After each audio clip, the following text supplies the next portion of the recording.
अर्जुन की मृत्यु पर जोर जोर से क्यों हंसने लगी देवी गंगा।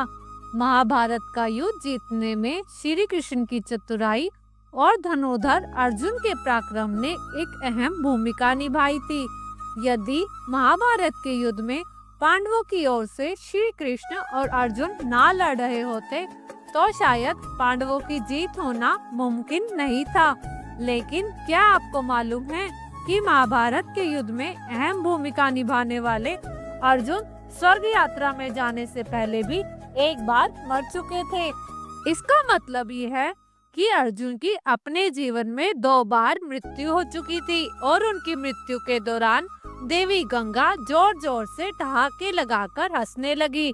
मगर क्यों अर्जुन की मृत्यु पर माँ कुंती के रोने पर देवी गंगा हंसने लगी?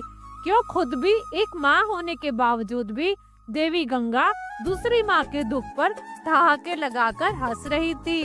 महाभारत के युद्ध में जब पांडवों की जीत हुई और पांडु पुत्र युधिष्ठिर हस्तिनापुर की गद्दी पर बैठे, उसके बाद श्री कृष्ण ने युधिष्ठिर को अश्वमेध यज्ञ करने का सुझाव दिया, जिसके बाद युधिष्ठिर ने अश्वमेध यज्ञ को आरंभ करते हुए अश्व को अर्जुन के नेतृत्व में रवाना कर दिया।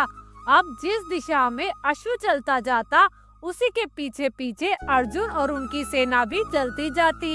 इस दौरान ये अश्व कई राज्यों से गुजरा। जिन भी राज्यों से वो अश्व गुजरा उन सभी राज्यों के साथ अर्जुन ने युद्ध लड़ा।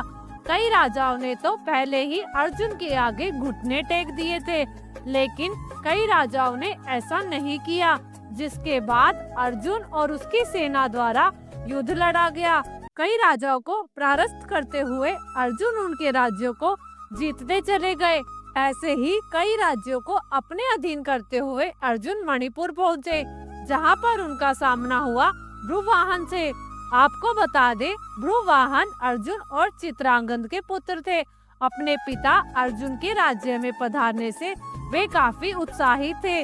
उन्होंने युद्ध के बारे में कुछ सोचा नहीं था और अपने पिता अर्जुन के स्वागत के लिए राज्य की सीमा पर जा पहुँचे। लेकिन जैसे ही भ्रुवाहन अर्जुन का स्वागत करने के लिए आगे बढ़े, वैसे ही अर्जुन ने उन्हें रोकते हुए कहा कि मैं इस समय तुम्हारा पिता नहीं बल्कि हस्तिनापुर के नरेश का प्रतिनिधि हूँ और क्षत्रिय होने के अनुसार इस समय तुम्हें मेरे साथ युद्ध लड़ना चाहिए। बस उसी समय अर्जुन की पत्नी उल्पी वहाँ आ जाती है और भ्रुवाहन से बोलती है कि हे पुत्र, तुम्हें अपने पिता के साथ युद्ध लड़ना चाहिए। यदि तुम नहीं लड़ोगे तो इसमें तुम्हारे पिता का ही अपमान होगा। माता की आज्ञा पाते ही भ्रुवाहन युद्ध के लिए तैयार हो जाता है और अर्जुन और भ्रुवाहन के बीच युद्ध छिड़ जाता है। यह युद्ध काफी समय तक चलता है, मगर इस युद्ध का कोई परिणाम न निकलने के कारण भ्रुवाहन कामाख्या देवी से प्राप्त दिव्य बाण का इस्तेमाल करते हुए अर्जुन पर प्रहार करता है, जिससे अर्जुन का सिर धड़ से अलग हो जाता है और अर्जुन की मृत्यु हो जाती है। साक्षात अर्जुन की मृत्यु देख हस्तिनापुर की सेना सुन्न हो जाती है। इसकी सूचना तुरंत श्री कृष्ण तक हस्तिनापुर तक पहुंचाई जाती है। मणिपुर पहुंचकर श्री कृष्ण और माता कुंती अर्जुन को धरती पर पड़ा देखते हैं, जिसके बाद माता कुंती अर्जुन का सिर अपनी गोद में रखकर फूट फूट कर रोने लगती है। और बस इसी दौरान देवी गंगा अर्जुन की मृत्यु पर हंसने लगी। और जब काफी देर तक माता कुंती रोती रही तो देवी गंगा माता कुंती से कहती है, हे कुंती, तुम व्यर्थ में ही रो रही हो, क्योंकि तुम्हारे पुत्र अर्जुन को उसके कर्मों का फल मिला है। मेरा पुत्र भीष्म अर्जुन को अपने पुत्र की भांति स्नेह करता था, मगर फिर भी अर्जुन ने शिखंडी का सहारा लेकर मेरे पुत्र भीष्म का वध कर डाला। मैं भी उस समय ऐसे ही रोई थी जैसे तुम आज अपने पुत्र के लिए रो रही हो। मैंने अपने पुत्र के वध का बदला ले लिया, क्योंकि जिस कामाख्या देवी के बाण से भ्रुवाहन ने अर्जुन का सिर धड़ से अलग किया है, वह मेरे द्वारा ही प्रदान किया गया था। देवी गंगा के शब्दों में बदले की भावना झलक रही थी और देवी गंगा की इस बदले की भावना को देखते हुए श्री कृष्ण हैरान हो गए और देवी गंगा से बोले, हे देवी, आप किस बदले की बात कर रही हैं? आप किस किस से बदला लेंगी? अर्जुन की माता कुंती से या फिर अर्जुन से? आप एक माता से प्रतिशोध कैसे ले सकती हैं?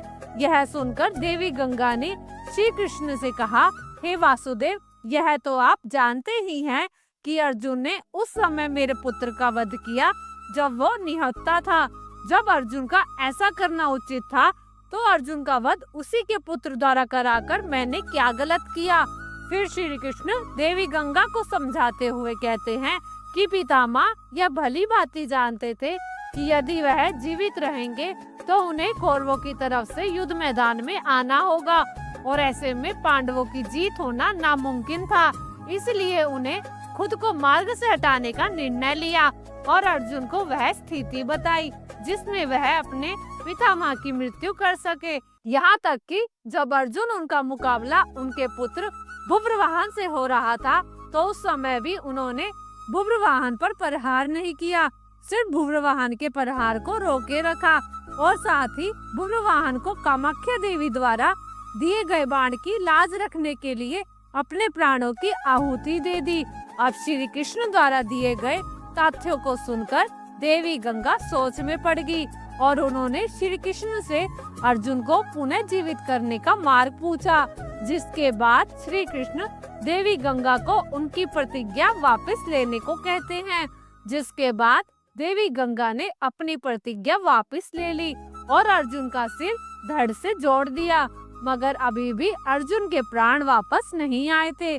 जिसके बाद श्री कृष्ण ने अर्जुन की दूसरी पत्नी से नागमणि लेकर अर्जुन को पुनः जीवित कर दिया। महाभारत के धर्म युद्ध को जीतने के लिए जिन योद्धाओं का मरना बेहद आवश्यक था, उनमें से एक योद्धा थे भीष्म पितामह। उनके नेतृत्व में कौरवों का हारना नामुमकिन था, लेकिन उन्हें मारना भी असंभव था क्योंकि उन्हें वरदान प्राप्त था। इसलिए श्री कृष्ण को एक षड्यंत्र रचना पड़ा जिसमें वह शिखंडी को लेकर युद्ध भूमि में आए। किन्नर होने के बावजूद शिखंडी को भीष्म स्त्री मानते थे और उस पर हथियार नहीं चला सकते थे। शिखंडी को युद्ध में सामने देख भीष्म पितामह ने अपने हथियार नीचे कर दिए। इसी मौके का फायदा अर्जुन ने उठाया और उसने भीष्म पर तीरों की बरसात कर दी। भीष्म पितामह बाणों की शैया पर लेट गए। अपने पुत्र की यह दुर्गति देख उनकी माता गंगा को बहुत क्रोध आया। वह युद्ध भूमि में प्रकट हुई और उन्होंने अर्जुन को श्राप दे दिया कि उसकी मृत्यु उसके ही अपने पुत्र के हाथों होगी। कुछ समय के बाद अर्जुन की मृत्यु उसके ही एक पुत्र भुब्रवाहन के हाथों हुई तो माँ गंगा जोर जोर से हंसने लगी। कथा के अनुसार माँ गंगा ने ही अर्जुन के बेटे भुब्रवाहन को इस तरह भ्रमित किया कि उसने गुस्से में आकर अपने ही पिता का सिर काट दिया। लेकिन फिर अर्जुन की एक पत्नी ने अपनी शक्ति द्वारा और श्री कृष्ण की मदद से अर्जुन को पुनः जीवित किया और अर्जुन के पुत्र भुब्रवाहन को माँ गंगा की माया से मुक्त किया। दोस्तों, आपको ये कथा कैसी लगी कृपया कमेंट करके जरूर बताएं। वीडियो पसंद आया हो तो वीडियो को लाइक करें और ऐसी ही बहुत सारी कहानियाँ और कथाओं की जानकारी सुनने के लिए हमारे चैनल को सब्सक्राइब जरूर करें। धन्यवाद।